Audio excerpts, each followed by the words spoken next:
Welcome to Shahu Academy. We will read about pole vault. We will read about its measurement and rule in this video.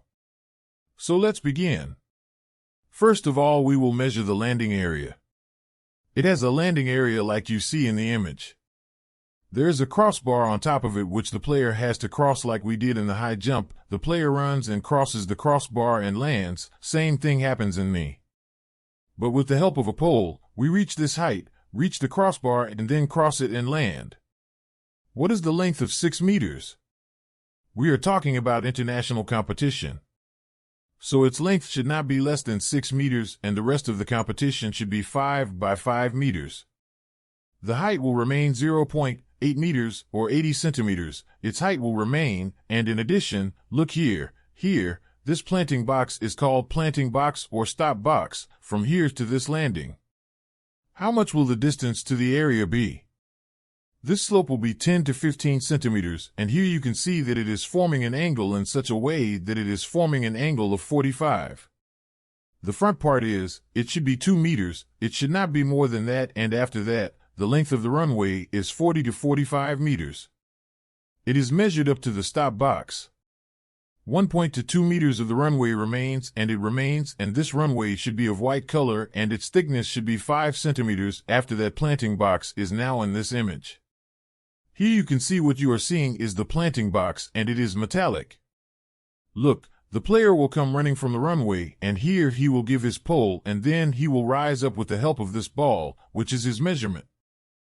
0.08 meters, and the one that stays behind is 0.408 meters, and it stays on the front side 0.60 meters, and look at what it's made of here. The angle is 21 degrees, and look at this side, it's 100 degrees, and you can see that this one is a little wider, and this one is a little less wide. The width of the run is 15 centimeters, and apart from that you can see here an angle is also being formed here, and this angle is formed of 30 degrees. Then after that is crossbar, as we have high. When I lay down it is made of fiberglass and should be made of any other material, but metal is not, and its length is 4.50 meter, and it's 2.25 kg, and its diameter is 30 mm if it is rounded, then 30 mm.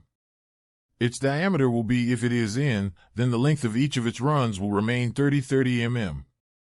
And this pole can be made of any material, it can be of any combination of materials, and it can be of any length and diameter, that is, its length and diameter can be anything. It is made according to the player. Its basic surface is smooth. It is flexible. You can see in this image that it is quite flexible. Tape can also be applied to protect the hand from where you hold it, and any material can be applied to the bottom of this pole to protect this pole. For another player, he can use his own pole, he can't use other assets' pole because of his permission. Also read before the competition, the chief judges announce the height of the crossbar in the same way as in the pole vault, and the player can either accept the challenge or accept the height. In this case, the player can start vaulting from any height which was announced by the referee first, and 3 trials are given to the player above each height. If he is not able to clear the height, he will be out of this tournament. The weight of the players inside is verified by the coach and must be mentioned next to their name on the covering form. Then there is how much time is given in the time limit. Each athlete is given 1 minute to perform here. It happens here the players are more than 3. If the performers are less than 3. If there are 3 or less than 3, then each player is given 2 minutes for their performance. Then we see something here. A player may not carry any weight or equipment, and the player may not wear shoes that are provided to them, and the player may not tape their hands and fingers if they have a cut. Or if there's an injury, then he can do it, then he can put it on himself to do it, but he can't tape it here, yes, on his wrist, he can do it. The player can use tape if he wants to. So someone has placed on his hand or on the bridge what belongs to him or the player. He can also do the globus. As we have read, the player should use his own pool. He cannot use the pool of others without permission. Verify the rating, and after the player releases the pool, now see the player will jump from here, and what will he do here? He will release, and then from here he will jump to the top of the landing area.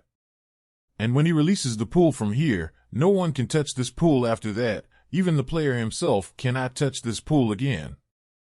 until this pool cross falls away from the outside, then it is next.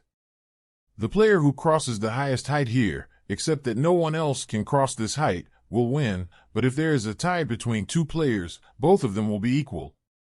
Above this height, then how is the decision made here? Then it will be seen who has crossed this height in the least attempt, and then, if even then the tie is not broken, then it will be seen. It has been the lowest in the tournament. Each player clears the jump, but for the next height, the height of two crossbars will be increased, and then there will be jumps if one of the players does not clear the jump. If both players fail to clear the jump above a certain height, then the bar is lowered a little, and then the jump is repeated in the same way. And this will continue. This chance will be given to them at every height, and in this way the winner will come out here. Then the next thing is to see what happens inside the pool wall if the player uses his pole or his body. If the crossbar falls from its original position, then it will be considered a fall jump, and the crossbar should not be counted until the player leaves the landing area. If the crossbar falls after leaving it, then it is not a fall. But if the player is on top of this landing area but the crossbar falls, then it will be considered a fall, and the player can touch the ground or the landing area with his body with his pole before crossing the crossbar. If he does that, then it will be considered a foul. Many times what happens is the player crosses the crossbar well, but he touches the post here and shakes it, and then the crossbar falls. If this happens, it will still be a foul, and the player will still be fouled if he moves his lower hand above his upper hand or moves his upper hand upwards. Even then it will be considered as fall. Next is its official. It has a chief judge who looks at the entire competition, verifies the measurement, and they have two flags, white and red flag, which indicates that the white flag indicates that it is valid. The trial and the red flag indicates the failure of the trial. There are two judges in the trial. Both of them are on one side. One is on the back line near the stop box, which helps to replace the crossbar here.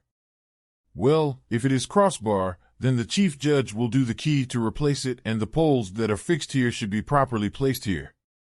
For that, they are responsible, and in addition, there is a recorder or scorer who writes the score and also speaks the position here and will call each athlete, and one of his will stay together. And besides, it will also record the position here. And it houses the scoreboard judge, who is in charge of the scoreboard. There are timing judges that the clock will indicate because what they have is a limited time to complete. And one resides among the judges who has the charge. So this was the video. Along with it, we are also complete here. Now we will read about the throwing event. I hope you have understood this well. This video is good for you.